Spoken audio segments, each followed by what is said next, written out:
Hola, estamos aquí con César Ibáñez, contador público, especialista en tributaria y en gerencia de finanzas, jefe de contabilidad de Eduar y jefe encargado de presupuesto, con más de 15 años de experiencia en la empresa. Hola César, ¿cómo estás? Buenas tardes, gracias por la invitación, Kendi.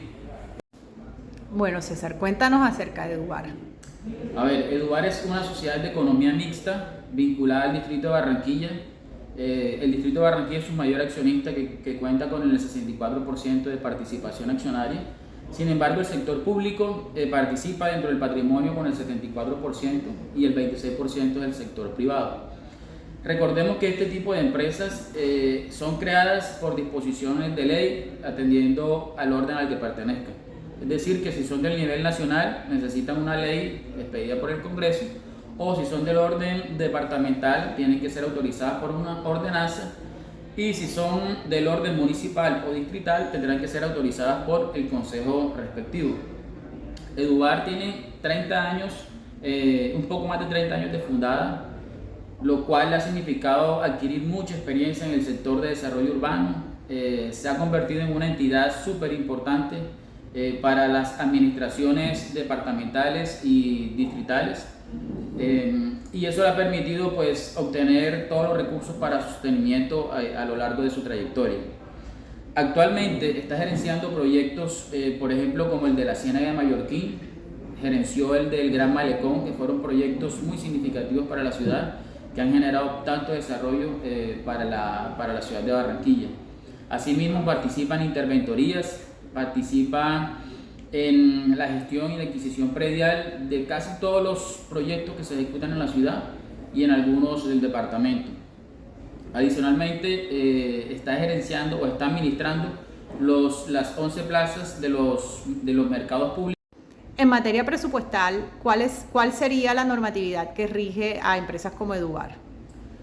Bueno, lo primero que hay que indicar es que existen tres tipos, por así decirlo, de normas para este tipo de entidades.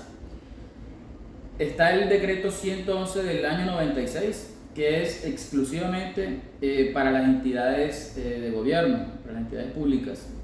Está el decreto 115 del 96, que se aplica para las empresas industriales y comerciales del Estado y las sociedades de economía mixta que cuentan con el 90% de participación estatal o más. Para este tipo de entidades no existe un decreto específico que le regula el tema presupuestal. Sin embargo, existe el catálogo integrado del clasificador presupuestal que expide la Contraloría General de la República, y eso obliga a este tipo de entidades a llevar contabilidad presupuestal y ejecuciones presupuestales, lo que pues significa que la empresa tiene que rendir informes y para ello tiene que llevar un registro ordenado de todas las operaciones presupuestales que realiza. Entonces es importante tener en cuenta que esta norma, si bien no existe una ley nacional que obligue a este tipo de entidades, existe ese catálogo que expide la Contraloría General de la República. ¿Cómo se compone el presupuesto de Eduar? A ver, Eduar se alimenta de diferentes fuentes de recursos. Una fuente, que es la mayor fuente de recursos, son las transferencias que deben realizar las entidades territoriales para la ejecución de los grandes proyectos de construcción. Por ejemplo, si vamos a ejecutar, cuando ejecutamos el Malecón, el distrito de Barranquilla y el departamento, quienes fueron las fuentes de financiación de ese proyecto, debieron o tuvieron que hacer unas transferencias para la entidad, y con lo cual la entidad pudo ejecutar esos proyectos. Entonces, uno son las transferencias de recursos que deben realizar las entidades territoriales. Dos, están los recursos propios, que son los que se derivan de la prestación de los servicios de gerencias de proyectos, interventorías, gestión predial, diseños, estudios, diagnósticos, entre otros, así como la administración de los mercados públicos. César, en materia presupuestal, ¿cuál es la diferencia o en qué se diferencia Eduar al ser una empresa de economía mixta al distrito de Barranquilla? En materia presupuestal existe bastante diferencia con las entidades territoriales o las entidades públicas.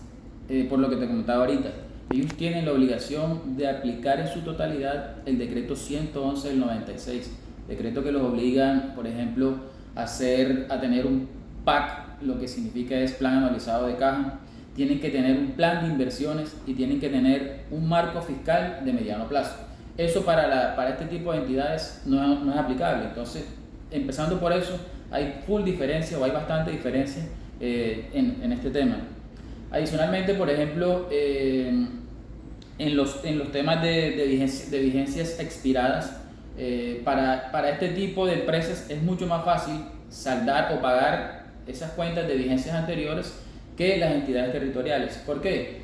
Porque registros presupuestales o compromisos que no se utilicen dentro de la vigencia o de la vigencia siguiente, el ente territorial tiene que hacer un procedimiento totalmente distinto que realmente es demorado si lo comparas con este tipo de empresas. Entonces hay bastantes diferencias, hay bastantes temas en donde no convergen, pero por ejemplo en el tema de principios presupuestales, las entidades territoriales y este tipo de entidades tienen que estar alineadas en los principios de eficiencia, en los principios de anualidad, en los principios de unidad de caja.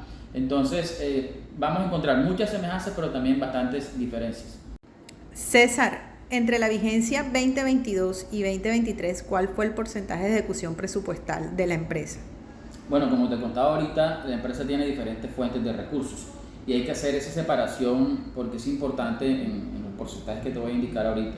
Por ejemplo, en las transferencias de recursos que tienen que hacer las distintas entidades territoriales, en promedio hemos tenido un 47% de ejecución y eso pues en realidad depende, ese porcentaje siempre va a depender de la disponibilidad que tengan en su caja las entidades territoriales.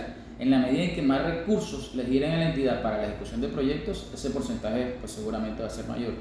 Ahora bien, en la fuente que son los recursos propios, que son con los que la empresa sostiene sus gastos operativos, sus costos de operación, en promedio tenemos en los últimos 2 años un 60% de ejecución. Bueno, entendemos que en los últimos años también la economía del país ha tenido ha tenido momentos difíciles y es entendible que las entidades territoriales pues también no son ajenas a este tipo de situación y son los mayores clientes de la entidad. Entonces, en la medida en que la reactivación económica del país también se vaya dando, seguramente estos porcentajes van a ir en aumento. ¿Cómo está compuesto el presupuesto de Dubar? El presupuesto de Dubar se compone de 3 fuentes de recursos. Uno, que son las transferencias de recursos que deben hacer las entidades territoriales para la ejecución de los grandes proyectos que se ejecutan en la entidad y que representan el 95% aproximadamente del presupuesto de los ingresos. 2, los servicios que presta la entidad, como por ejemplo las gerencias de proyectos, las interventorías que realiza en las diferentes obras que se ejecutan en la ciudad y el departamento, así como también por la gestión y adquisición predial que realiza la entidad a nombre de las entidades territoriales.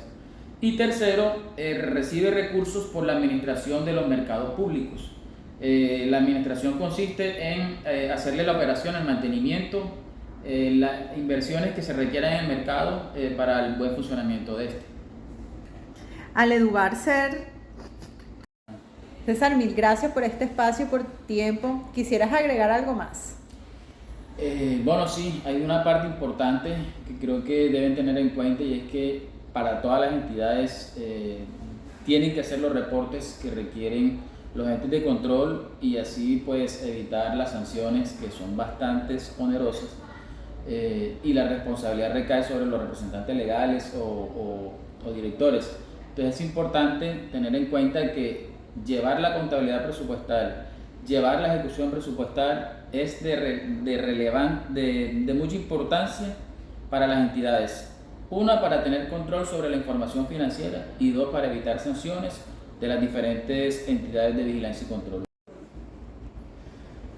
Bueno, para mí es muy valioso apoyarte en tus estudios, en tu trabajo, en lo que estás haciendo y cualquier cosa que necesites siempre estaré presto para ayudarte. Entonces, gracias a ti también.